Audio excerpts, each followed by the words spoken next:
ঘটনাটি 1997 সালের। এক শিল্পপতি তার ছেলেকে কিভাবে শিক্ষা দিয়েছিলেন সেটা একটু মনোযোগ দিয়ে শুনবেন। ছেলেটি এ লেভেলের ছাত্র, একেতে শিল্পপতির ছেলে, তারপরে ইংলিশ মিডিয়ামে পড়াশোনা করে এবং তার সঙ্গে সমস্ত ফ্রেন্ডস ক্লাবে যাতায়াত করে, ট্যুর, নতুন নতুন ড্রিঙ্কস করা, সব কিছু মিলিয়ে একদম উন্নত মস্তির লাইফ কাটছিল ছেলেটির।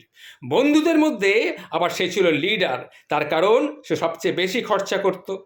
একদিন বন্ধুরা মিলে প্ল্যান করলো যে তারা থাইল্যান্ড ট্যুরে যাবে এবং ট্যুরের সমস্ত খরচ সেই বেশিরভাগটা বহন করবে। বিশেষ করে দুটি গরিব ছেলে তাদের সঙ্গে যাচ্ছিল, তাদের খরচ তো তাকেই বহন করতে হবে। বাবা ড্রয়িং রুমে বসে কফি খাচ্ছেন, তখন বাবার সামনে গিয়ে কিছু বলার আগেই বাবা বললেন, কত অ্যামাউন্ট চাই? তখন তখন সে বলল, না মানে আমার জন্মদিন তো, তাই ভাবছি বাবা এবার জন্মদিনটা থাইল্যান্ডে গিয়ে পালন করব বন্ধুদের নিয়ে, তাই আমার বেশি না, এই 1,00,000-2,000 টাকা হলেই চলবে। ঠিক আছে, দিয়ে দেবো, তবে তার আগে তোমাকে কিন্তু একটা কাজ করতে হবে। শোনো, কালকে তুমি এক কাজ করবে, আমার সঙ্গে সকালবেলা একটু বেরোবে। আমি তোমাকে বেরোবার আগে তোমাকে আমি 200টা টাকা দেবো, এবং 200টা টাকা দেবো না, তোমাকে 200টা টাকা রোজগার করতে হবে। কিভাবে তুমি রোজগার করবে সেটা তোমার ব্যাপার। তুমি কাল সকালবেলা আমার কাছে আসবে, এসে আমার থেকে পারমিশন নিয়ে বেরিয়ে যাবে, খালি হাতে কিন্তু। ছেলেটি বলল, বাবা ঠিক আছে ঠিক আছে, আমি 200 টাকা, এটাও কোনো ব্যাপারই নাকি, আমি 200 টাকা রোজগার করবে, সারাদিনে 200 টাকা রোজগার তো আমি তোমাকে দেখিয়ে দেবো।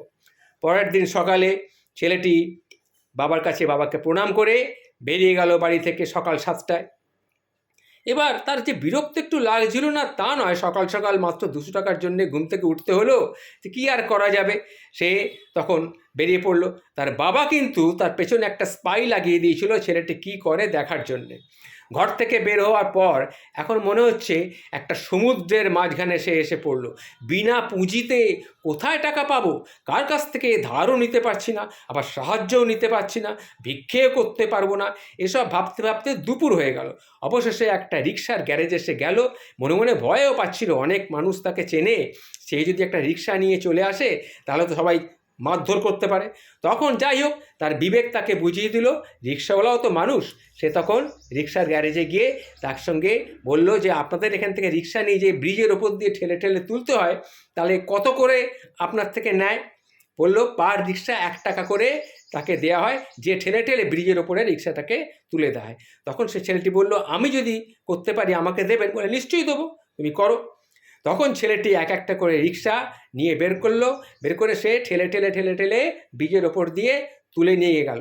এবং এইভাবে সে বিকাল অবধি দেখা গেল 10টি রিক্সা তুলতে পেরেছে, অর্থাৎ সে 10টি রিক্সা 10 টাকা অর্জন করেছে।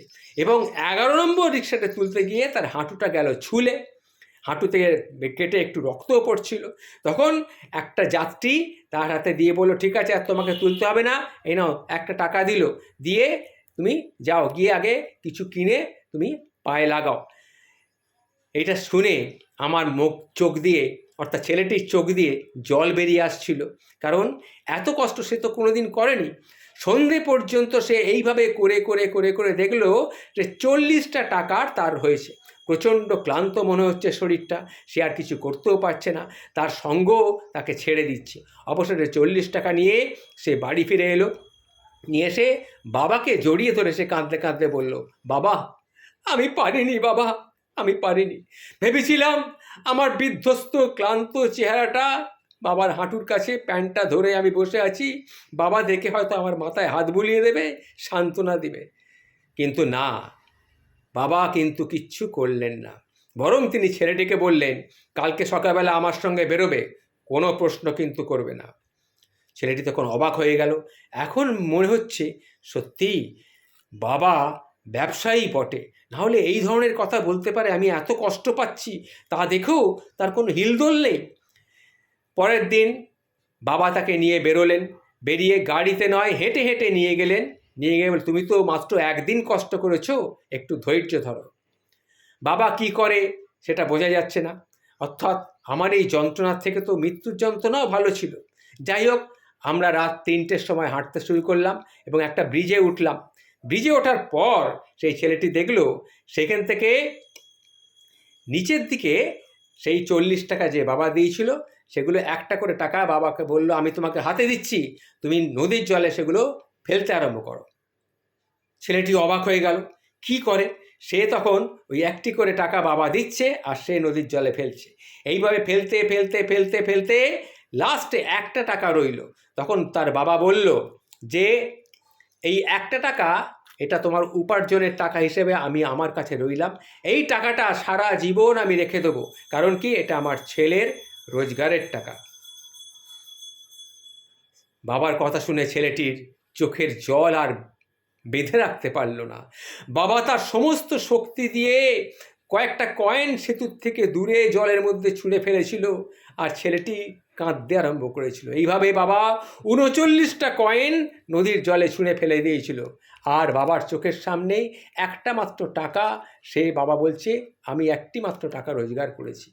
যাই হোক, এমনি একটা পরিস্থিতির বর্ণনা দেওয়ার ভাষা আমি আপনাদেরকে সামনে তুলে ধরলাম। এই ভাষাটা ঠিক যদিও আমি গুছিয়ে বলতে পারলাম না, কিন্তু ঘটনাটা হচ্ছে এই, অর্থাৎ ছেলেটি তখন যখন বুঝলো যে তার বাবা কত কষ্ট করে উপার্জন করতে হয় বাবাকে, তাহলে কত কষ্ট করে তার বাবা আজকে এই শিল্পপতি হয়েছে সেটা বোঝাবার জন্যেই ছেলেটিকে বাবা এই সমস্ত নিয়ে কাণ্ড কারখানা করলেন এবং ছেলেটিকে বোঝালেন। সুতরাং এটা শুধু ছেলেটির ঘটনা নয়, প্রতিটি ছেলেকে বুঝতে হবে যে পয়সা রোজগার করতে গেলে, সৎ পথে পয়সা রোজগার করতে গেলে কত কষ্ট করতে হয়। সে তার বাবার যতই বড় লোক হোক, কী করে সে বড় লোকটা হয়েছে, তার বাবা কী করে শিল্পপতি হয়েছে সেটা তাকে বুঝতে হবে। তাহলে সে কি হবে, সে যখন উপার্জন করবে সে পয়সার অপচয় করবে না, সে তখন সেই পয়সাটিকে বুঝে সুঝে খরচা করবে। বুঝতে পারলেন বন্ধুরা? নমস্কার, আজ এই পর্যন্তই। নমস্কার।